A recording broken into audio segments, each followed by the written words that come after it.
আজকে ফজরের নামাজ পড়ে ফজরের যে ক্যাম্পেইন ছিল, ক্যাম্পেইন করে আমরা বাংলা মোটরের দিক থেকে যাচ্ছিলাম।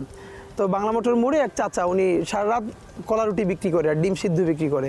তো উনি দেখে দৌড়ে এসে আমাকে জড়ায় ধরলো এবং হাতের মুঠোয় একটা টাকা দিল যে এটা আমাকে গিফট হিসাবে। তো আমি নিব না, তারপরও নিলাম।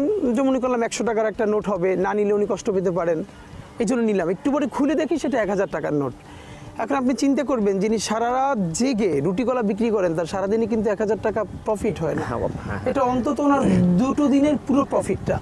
তা আমি দৌড়ে আবার ওনার কাছে গেছি যে আমি এটা কোনোভাবে নিতে পারবো না, আপনার পকেট থেকে আমি নেই, আপনার পছন্দ আমার পছন্দ মতো আমাকে নিতে দিতে হবে, নইলে আমি নিব না। কিন্তু সে কোনোভাবে রাজি হলো না এবং মানে দেখলাম যে তখন উনি অনেক কষ্ট পাবেন।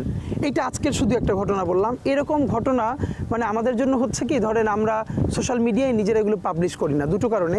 একটা হলো যার সাথে এটা ঘটছে সে তো কোনো কিছু প্রাপ্তির আশা এটা করছে না বা আমাকে দিচ্ছে না, শুধুই ভালোবেসে। হ্যাঁ, নাম্বার 2 হলো তার তো একটা প্রাইভেসিও আছে, আমরা তো সেটা নষ্ট করতে পারি না।